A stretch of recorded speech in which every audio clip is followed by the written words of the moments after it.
Back to news. Telangana కొత్త governor గా నియమితులైన జిష్ణుదేవ్ వర్మ కొద్దిసేపటి క్రితం హైదరాబాద్ చేరుకున్నారు.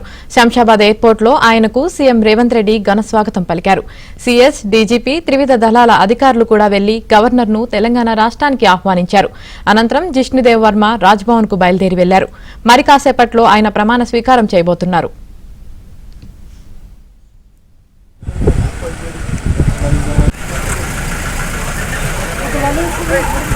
थोड़ा दबा लीजिए, थोड़ा दबा लीजिए।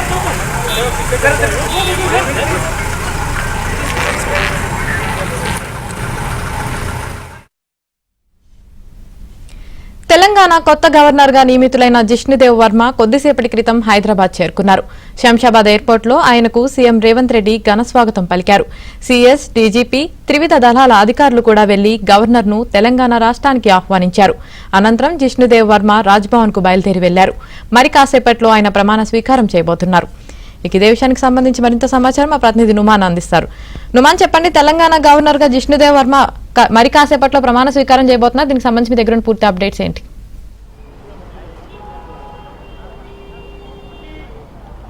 శామిని, మరి కాసేపట్లోనే తెలంగాణ నూతన గవర్నర్ గా జిష్ణుదేవ్ వర్మ ప్రమాణ స్వీకారం చేయబోతున్నారు. శంషాబాద్ ఎయిర్పోర్ట్ కి చేరుకున్నటువంటి ఏదైతే కొత్త గవర్నర్ కు సీఎం రేవంత్ రెడ్డి, సీఎస్ శాంతికుమారి, అదేవిధంగా తెలంగాణ ఉన్నత అధికారులందరూ కూడా ఘన స్వాగతం పలికారు. ఆయన మర్యాదపూర్వకంగా కలుసుకున్నారు. సో మరి కాసేపట్లోనే జిష్ణుదేవ్ వర్మ ప్రమాణ స్వీకారం జరగబోతుంది. ఈ నేపథ్యంలో ఇటు రాజ్భవన్ దగ్గర అంతా కూడా ఒక సందడి వాతావరణం అయితే నెలకొందని చెప్పవచ్చు. ప్రస్తుతం మనం రాజ్భవన్ దగ్గర ఉన్నాము. రాజ్భవన్ దగ్గర ఒకసారి మనము సిచ్యువేషన్ చూద్దాం. సో ఇప్పటికే ఇటు మంత్రులందరూ కూడా చేరుకుంటున్నారు. దాంతోపాటు ఇప్పటికే సీఎం రేవంత్ రెడ్డి కూడా మరి కాసేపట్లోనే ఏదైతే రాజ్భవన్ కి చేరుకున్నటువంటి పరిస్థితి కనిపిస్తుంది.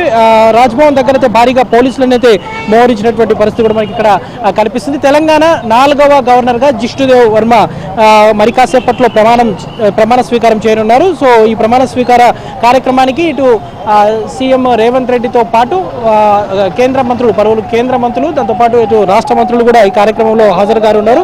సరిగ్గా 5:15 ఈ కార్యక్రమం జరగనుంది. సో హైకోర్టు ప్రధాన న్యాయమూర్తి అలోక్ ఆరాధే ఆయనతో ప్రమాణ స్వీకారం చేయించనున్నారు. సో ప్రస్తుతం మనము చూడొచ్చు, భారీగా పోలీసులను కూడా మోహరించినటువంటి పరిస్థితి అయితే కనిపిస్తుంది. ఇటు ఏదైతే తెలంగాణ రాజ్భవన్ వద్ద మాత్రం ఒక సందడి వాతావరణం అయితే మనకి ఇక్కడ కనిపిస్తుందని చెప్పవచ్చు. సో ఏదైతే ఇప్పటికే కొత్త గవర్నర్ కూడా చేరుకున్నారు ఆయన కూడా. సో దీనికి సంబంధించినటువంటి కార్యక్రమానికి సంబంధించినటువంటి ఏర్పాట్లు కూడా పూర్తి చేసినటువంటి పరిస్థితి. సో ఇక 2018 నుంచి 2023 వరకు ఉప ముఖ్యమంత్రిగా జిష్ణుదేవ్ వర్మ కొనసాగారు. త్రిపుర నుంచి ఆయన ఏదైతే ఈరోజు మధ్యాహ్నం శంషాబాద్ ఎయిర్పోర్ట్ కు చేరుకున్నారు. సో రాష్ట్ర ముఖ్యమంత్రి రేవంత్ రెడ్డి, మంత్రులు దుద్దిల్ల శ్రీధర్ బాబు, దాంతోపాటు పొన్నం ప్రభాకర్ ఏదైతే జిష్ణుదేవ్ వర్మకు స్వాగతం పలికారు.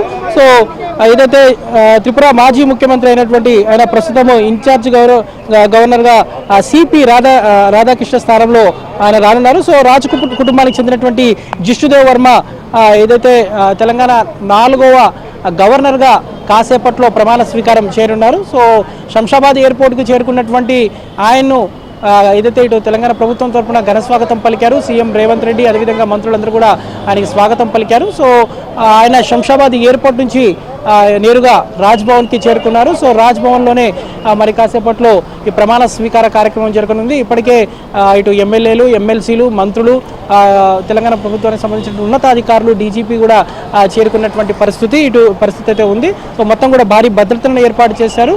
మరి కాసేపట్లో సీఎం రేవంత్ రెడ్డి కూడా రాజ్భవన్ కు రానున్నటువంటి నేపథ్యంలో రాజ్భవన్ పరిసర ప్రాంతాల్లో కూడా భారీగా పోలీసులను కూడా మోహరించినటువంటి పరిస్థితి ఉంది. తెలంగాణ 4వ గవర్నర్ గా ఏదైతే విష్ణుదేవ్ వర్మ ప్రమాణ స్వీకారం చేయనున్నటువంటి పరిస్థితి అయితే ఉంది. సో ముఖ్యంగా మనం చూసుకుంటే 2018 నుంచి 2023 వరకు జిష్ణుదేవ్ వర్మ ఏదైతే త్రిపుర ఉప ముఖ్యమంత్రిగా కొనసాగారు. త్రిపుర బ్యాడ్మింటన్ సంఘం అధ్యక్షుడిగా కూడా ఆయన బాధ్యతలు నిర్వహించారు. తొలి నుంచి కూడా ఆయన బీజేపీలో ఎంతో కీలకంగా ఉన్నటువంటి వ్యక్తి. సో ఏదైతే మన తెలంగాణతో పాటు మరో 3 రాష్ట్రాలకు కూడా